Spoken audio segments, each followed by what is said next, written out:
Gentlemen, welcome back to the Tiege Hanley Starting a Business, Building a Brand vlog. This one, a big number, 270. So before I talk about the results of my procedure that I had last Friday, I want to tell you about two pieces of good news, actually. The first one is that there is a recent piece of content that Tiege Hanley has put out about 3 amazing alternatives to caffeine. I obviously haven't watched the video yet, but I'm sure it will help me kick my craving for the good stuff. The good stuff being caffeine, but I know that a lot of people are like, yo, I'm trying to wean myself off. Guys, make sure to watch that video down below. Also, down below, Tiege Hanley is giving away like 21 free level 3 skincare systems. All right, it's our whole like pay it forward initiative, and we need your help. Guys, all the information is going to be down below, but basically, essentially, if there is a dude, a gentleman in your life that could benefit from having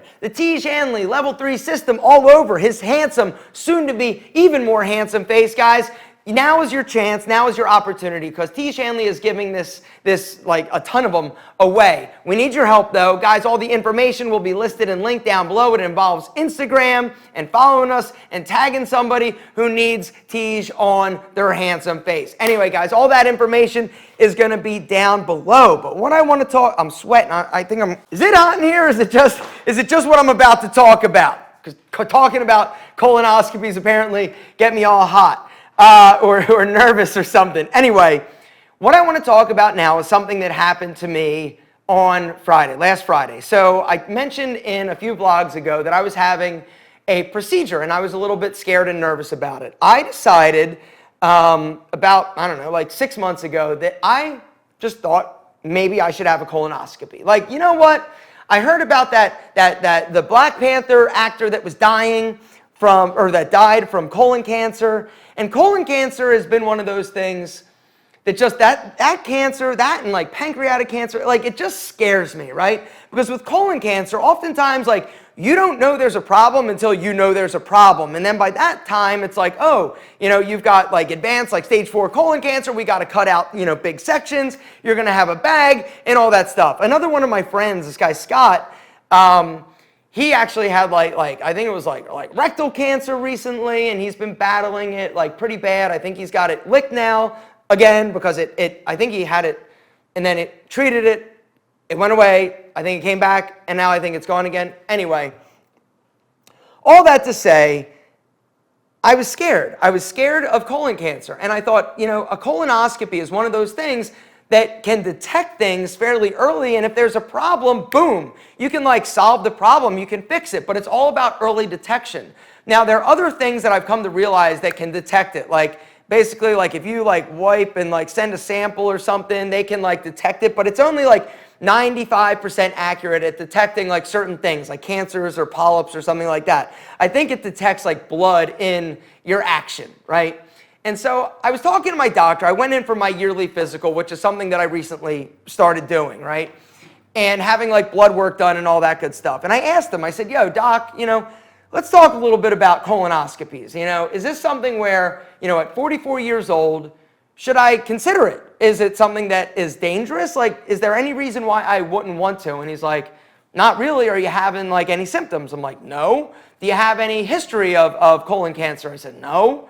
And so he's like, yeah, you can totally, you know, go and do this if you want to. And so he referred me to a GI doctor. So I went in, I made an appointment, and I was like, okay, let me go and talk to him. And so I sat down, I talked to my lovely doctor, and I said, you know, this is kind of what I'm thinking. I'm thinking, you know, why not if I can? And she's like, sure, why not? Like, let's do it. Like, let's schedule it. And I was like, oh, I schedule it. Like, this is moving. This relationship is moving a little faster than I anticipated. She was like, let's just do it. Let's just check. And let's just do it. It's no real big deal, you know, the prep and all that good stuff. And I was like, deep breath. Okay, let's schedule it. And so I scheduled it. I scheduled it for last Friday at 10 a.m. Now, I had always heard that it's not that big of a deal except the prep. The prep, like I've heard horror stories about, oh my God, you got to drink this stuff and all of a sudden you're going to the bathroom and it's horrible and it's miserable and all that good stuff. So apparently, the prep has changed over the years. One of the hardest parts for me was like 3 days prior to the procedure, they want you to be on like a low fiber diet. Well, my diet, I didn't realize, is like all fiber. Not like all fiber, but I eat a ton of fiber. I am eating apples. I am eating vegetables, like raw vegetables, every single day. I am eating barley. I am eating wheat berries. I am eating, sweet potatoes. I eat a ton of fiber, which is one of the other reasons why I assumed that everything was going to be like super solid and aces when I had this procedure. And so so that was, so 3 days prior to this procedure, I had to stop eating a lot of fiber. I'm like, all right, so I started eating like white bread and rolls and meat and stuff like that and pasta and rice. And I was like, wow, this actually is pretty not bad. And apparently this is like how most people eat. They don't eat a lot of fiber. Everything is like really like processed and refined. And so, that was hard for me. But it was really challenging. And when I mean like really challenging, I mean on a scale of 1 to hard, like 10 being like super, like, oh my God, I can't believe. It was like a 4. All right, the hardest part for me. So let me back up a second. So on Fridays, normally like I fast, like for the most part, like all day until like dinner time. And it's really no big deal. I drink water, I drink, coffee, it's no big deal. And then dinner time, I'm hungry, I eat, and it's not that big of a deal. But the day prior, starting 24 hours prior to the procedure, they say liquid diet. You can't eat solid foods. And there's something about them telling you you can't do something that all of a sudden I was like, oh my God, I'm starving. I'm like, this is miserable. I kind of was a little bit of a puss about the whole thing. And so all day, essentially all I ate was like Jell-O and coffee and water, and at night, like I had some, I think it was like chicken broth or something like that, like unsexy stuff. And then, so that was the hardest part. Like the hardest part literally for me was not eating like solid food. Like I was hungry. But then around like 6 p.m. in the evening, I started drinking my prep, where you get like this like bottle of, I think it's like, what is it called? It's like Miralax. And then you add it to like 64 ounces of Gatorade. And I love Gatorade, yellow Gatorade. That's great, right? And so I also, like at 4 o'clock, had to take like 4 like stool softeners. And I'm sorry if this is not exciting or this is definitely gross. You can definitely skip this part or come back next week. But I just thought I'd tell you about the process in case my story can encourage some of you to actually maybe take that step and get a colonoscopy, even though you might not be 50 years old. So anyway, around 6 o'clock, I started drinking this liquid. Every, I think it was 15 minutes, you drink 12 ounces or 8 ounces or something. And so for like 2 hours, you're just every 15 minutes. You set the alarm on your microwave, you just go and you drink. By the time I was finished drinking this stuff, I wasn't hungry at all. I was like feeling kind of nasty because I just drank like 64 ounces of sugary Gatorade.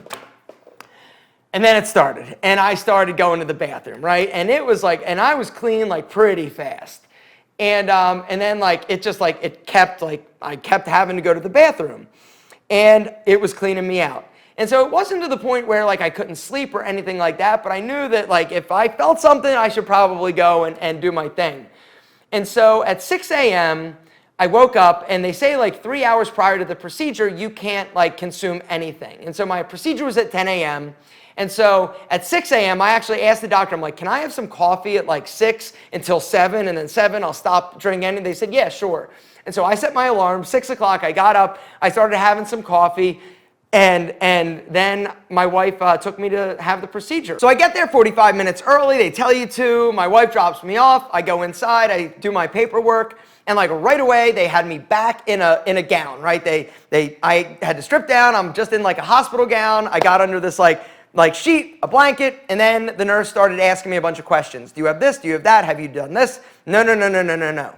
And they put an IV in, and then the anesthesiologist comes in and talks to me. Hey, how you feeling? Blah, blah, blah, blah, blah. Everything good? Do you have any issues with anesthesia or anything? I'm like, no, I don't think so. Okay, great. We'll be back there in a second. And so literally I was back there, and it wasn't any time. I was in the place maybe literally 15, 20 minutes before I was back in the room. And so I'm in there, they put some oxygen on me, the doctor comes in, they say, okay, Aaron, roll over onto your side, get comfortable, and you're about to go to sleep. And the anesthesiologist pushes the stuff in, and I was about to say, I don't think it's, and I was out. We're waking up, apparently it was only like 15 minutes later, I was waking up and I was out of it. So you wake up and you're kind of out of it, and you definitely are effed up. Like, and the nurse was telling me, like, for the rest of the day, you cannot operate any heavy like machinery, do not drive, do not make any like big financial decisions. You are gonna be like pretty intoxicated from this stuff like all day long. I'm like, no way, no way, no, yes way. And so I basically had 5 polyps that they had to remove and go and test. And this was a shock to me. I had 5 polyps. Polyps are essentially like growths in your colon that can become cancerous. So they removed all 5 of these polyps, and they sent them off to be tested. And on the report, it said like, hey, they do not appear to be cancerous, right? They do appear to be like benign. And from what I understand, I called my doctor the other day. She was actually at the hospital, but the nurse read the thing and said, no, everything looks like you're okay, but you do need to start coming in every 3 years because you're somebody that has polyps, and they're the things that get wacky. And it was kind of jarring, if I'm being completely honest. 5 polyps, I'm like 5? 1, okay, like a little bit, 2, like 5. So this was pretty eye-opening and alarming. And the doctor said to my wife, I'm really happy that he just out of the blue decided to come and have this done. And I said to my wife when I was kind of effed up, like in the car ride home, I said, I think I just saved my life today, or I might have just saved my life today. And she usually like argues with me when I say crazy things like that, but she couldn't argue. She's like, you actually may have, because I caught things, not saying there was like a problem yet, but when you think about it, when I think about it, I would have not had this procedure done until I was 50, 6 years from now. So I caught whatever was going on, 5 polyps in my stuff. I caught that 6 years before I would have. And to think about sort of, when I think about that, the fact that I just out of the blue decided to go in and do that, like, did I literally save my life? Would I, in 2 years, 3 years, 4 years, 5 years, 6 years, when I actually go in for a scheduled, like the appropriate time, scheduled procedure, would I have had an issue? I wasn't squeaky clean by any stretch of the imagination. I don't know. I may have been fine. These might have not have grown or done anything in the next 6 years. But I feel really, really, really fortunate and lucky that I went in and got it done. And I guess I just wanted to come on and tell you as like my public service announcement that it's no big deal. It's no big deal to go and get one. If you have insurance, even if you don't have insurance, I think the procedure costs like $1,000 or something like that. You could potentially be saving your life. There is no reason, in my opinion, not to go get it done if you're over 40. We'll say over 40. I'm not saying that a 25-year-old should do it, but apparently they are seeing a huge surge in the amount of colon cancer cases that are out there. And I also talked to my buddy Tony that I run with, who's also one of my partners in the Salon Posta. I said to him, I said, yo, dude, I said, this was like no big deal. You got to go do it. Like, I am now like the biggest advocate for like all of my friends, right? Antonio, I told him, I'm like, yo, you got to go get a colonoscopy, dude. You got to go do it. Just do it. It's no big deal. It's literally like no big deal. I would do one every 6 months if I needed to. It's literally like no big deal. And the worst part, literally, the worst part is being on a liquid diet for 24 hours. That is the worst part. But you can have Jell-O, like delicious Jell-O. Jell-O's not bad, like chicken stock and stuff like that. Like, that's the worst part. But if that is what it takes in order for you to save your life or potentially find a problem before it becomes like a big problem, do it. Like, seriously, do it. And so I just wanted to, come on and sort of share my experience. I did not, under any circumstances, expect there to be a problem. Like, I thought, I'm like, there's no way, right? I'm totally cool. Everything is normal. Everything is good. There was an issue. It wasn't to the point of like being like a real serious problem, but it may have been if I had not caught this 6 years before I would have. And so I guess that's where I kind of want to wrap this video up. I just want to focus on the fact that This is a procedure, something that you can do right now. Something that you can go in, you can get a referral, you can schedule. It's no big deal, and you could potentially be saving your life by doing it. Because like I said, by the time there's a problem, there's a problem. By the time you know there's a problem, oftentimes it's a real problem and not just like something where they, snip out, 5 little things or 2 things or 6 things or 50 things from you and you're like, yo, that was no big deal, right? And so my buddy, like back to what I was saying about my buddy Tony. He actually went to the doctor just 2 days ago, and the doctor's like, hey, have you had a colonoscopy yet? And he's like, no. Do I need one? He's 46. And the doctor's like, we're actually starting to reevaluate people and encourage people to actually start getting them at around 45 because of the amount of people that they're catching at 50 that already have like advanced colon cancer. And so, not a sexy topic to talk about, but this video and this channel is about helping you, and there is no bigger way to help you than to help you be healthy because, you may have all the money in the world, and that's something that I have come to realize this year more than anything, is that you can have all the money in the world, but if you are not healthy, it doesn't matter. A dear, dear, dear friend of mine is suffering, his wife is suffering from cancer, oral cancer. It's her 3rd time it's come back, and they're trying one more thing to deal with it, but it's come back again, and it's horrible. And so, it's just nothing to fuck with. And so anyway, guys, I hope you guys enjoyed this video, my little story. I apologize if it was kind of rambling and long, but I just wanted to share my experience in hopes of maybe encouraging at least one of you to go do something about it and go get that little probe stuck up your butt while you're passed out. You don't even know, right? It's literally no big deal, and the potential upside is potentially worth your life. So that's it. That's where I'm wrapping things up. Guys, if you have a business question, even if you had a business question on this last vlog, down below, start it with business question and ask your question. I know that I monopolized this, but I really feel like this message is super freaking important. And, maybe you'll take my advice. Maybe you will take my experience of having 5 freaking polyps removed from his colon. And that's the other thing. The risk factors for having polyps is like, do you drink in excess? No. Do you smoke? No. Do you have lack of exercise? No. And so I'm like negative on like all these things, and I had 5 things going on. And so mind blowing for me, honestly. And so I don't know. Maybe your mind will be blown enough to actually go and do it. Please take care of yourself, guys. You are amazing. We love you more than our double monk strap shoes. If you have a business question, down below, start it with business question and ask it. Next week, definitely get into some of your business questions. Next week, we also have our quarterly meeting.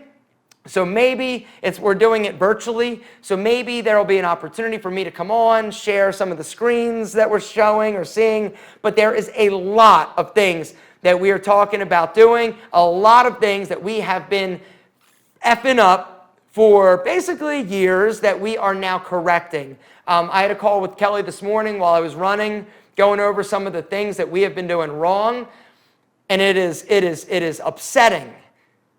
But the good news is that we are able to grow despite us being in our own way and doing a lot of things wrong and being ignorant to a lot of things. But that all changes because we know now. We know we have finally sort of seen the light. We don't know how to solve all of the problems, but we've identified the problems. And once you identify the problems based on data, then you can start adjusting, moving forward, hiring the right people in order to help you fix it and continue that climb. Gentlemen, we love you more than our double monk strap shoes, and we will see you, that handsome face of yours, next week.